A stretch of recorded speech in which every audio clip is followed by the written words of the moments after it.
Hello there. My name is Aziph Mustapha.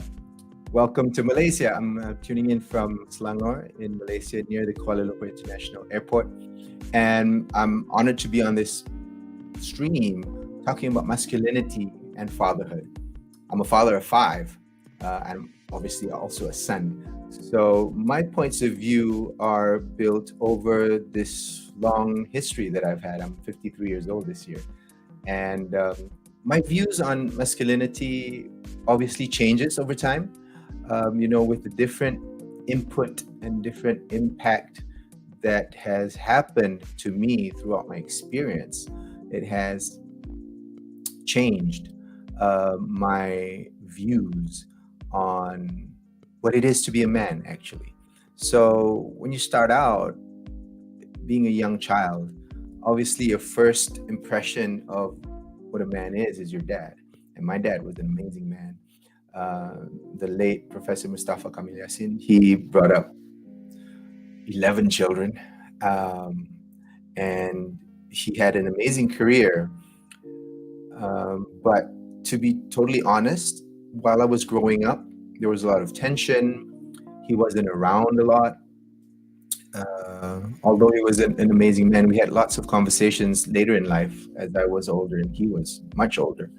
And he did a lot of things that were really out of the box in the day, right? So this was the 60s and early 70s. And he said, while other fathers were being the discipline master and breaking out the whip and the belt, he would never do that. He never laid a finger on me. And he would tell me stories about how my older brothers were climbing trees and people were screaming for them to get off or they'll hurt themselves.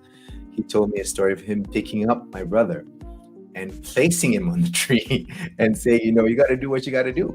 And you have to learn through this process. And this was my model of what a man should be. And it has served me well throughout the years. So very early on in my childhood also, I was put in a boarding school, and it was a school for exceptional children academically, and I was shipped off across the country to the east coast of the country at 12 years old. I stayed in that school system for 5 years till I was 17. So at that point, the model of who a man is really your seniors, right? Because you're a 12-year-old kid and you're looking up to these 17-year-olds and you see that's a man. And this guy, he can pull off that outfit because that's what's important to us at that time. And we're like, wow, that's a man. And your teachers, obviously, because you're staying 24/7, 80% of the year in school, and you eat there and you sleep there. And the teachers who take care of you obviously are a big inspiration, obviously the good ones, and give you a sense of how a man should behave and how we, as growing up to become a man, what we should aspire to. I think that's super important for men to be able to know the tremendous impact they have on the people surrounding them. Obviously, that's not a purely masculine characteristic. Ladies obviously have great impact. Any human being has a great impact of people around them. But men, as if they're in any sort of leadership position, need to be aware that they have a tremendous impact on other people around them. So after school, I was shipped off. I managed to do well in school, and I got sent overseas to get my degree in the United States, actually, not far from where Coach Love here resides in the Midwest. So over there, I did very well academically.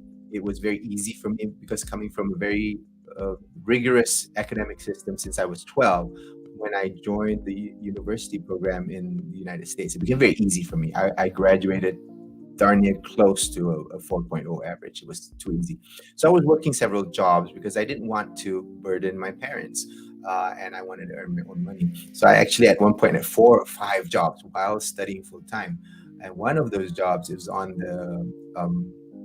the janitorial crew of the student union. So I would work the midnight shift. from 11 p.m. to 5 a.m.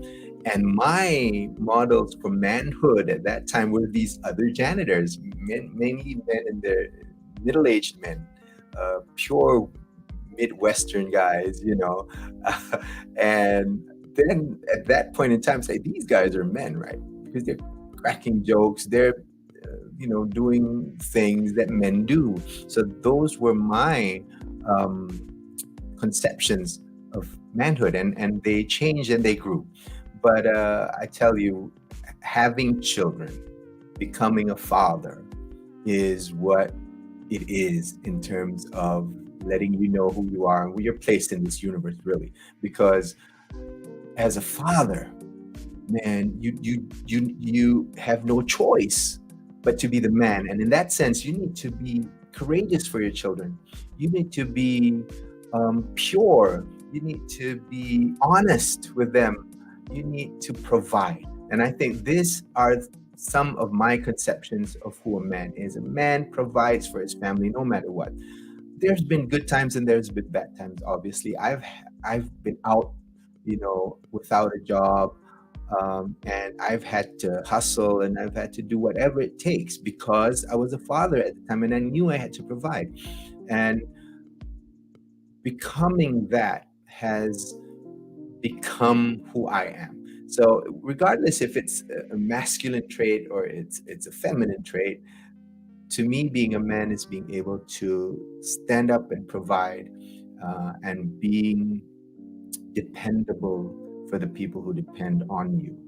Now, talking about feminine and masculine traits, I was having a conversation with my wife, and over the past 25, 26, 27 years that I've been working, I've served many different bosses, right? I've had men and women. But one of the striking things that she told me was that, out of all these bosses that you've had, you've served a few really hard, really difficult ones, and very, very disagreeable ones. And I was thinking about that, and it's true. Some of these bosses, had mutinies. The whole department walked out of them because people couldn't take the way they behaved and the way they were communicating with people. However, I thrived in those situations. So, which leads me to believe that I have an agreeableness in me that is characterized by, typically, we say a woman has a higher degree of agreeableness than men. So perhaps I have a lot of those feminine characteristics. Now, in our culture, a man can show emotion. In the Islamic culture, really, we are even encouraged to cry when we ask for forgiveness and when we pray to the Lord about our situation. It is not shameful, rather it is honorable to be true to your emotions and to express them, even in public. In many Islamic countries, it's normal to see men and men walk holding hands on the street. Now, you won't see an unmarried man and unmarried woman holding hands, but a man and another man can hold hands to show that close bond that they have with each other and the love that they had for each other. And the language also makes a difference, right? When you talk about love, typically in the West, perhaps you talk about romantic love between a man and a woman.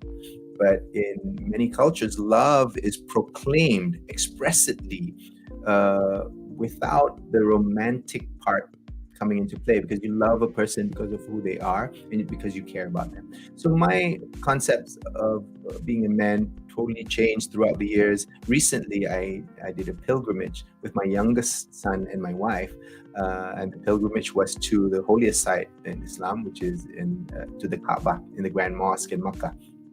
And the three of us, and my youngest son is 14 now, he's autistic, but he's highly functioning. And he is the best teacher to me on how to become a man, because he holds me, to my word. He doesn't mince his words. He tells me how it is. And he keeps me honest, man, because he shows me who I need to be. And there's a clip that I shared with Coach Erika about me and him walking hand in hand, and him suddenly coming up to kiss me while we were walking in the mosque. And that was truly a moment that I'm so glad my wife captured on her phone, because it is so special, those little moments you have with your children. And for him to, out of the blue, come up and kiss me and hug me, and then we continued walking hand in hand, was something so incredibly special. So as a man and as a father, I can only share with you my concepts and how I think about what being a man is. And I hope that is something that you can take with you as a reference of who you are as a man and how you behave as a father. And please do get in touch with me if there's any other questions. I'd be happy to then you look up for me, Aziph Mustapha. Just Google me, you'll find me. So with that, thank you, and have a fantastic day. Thank you.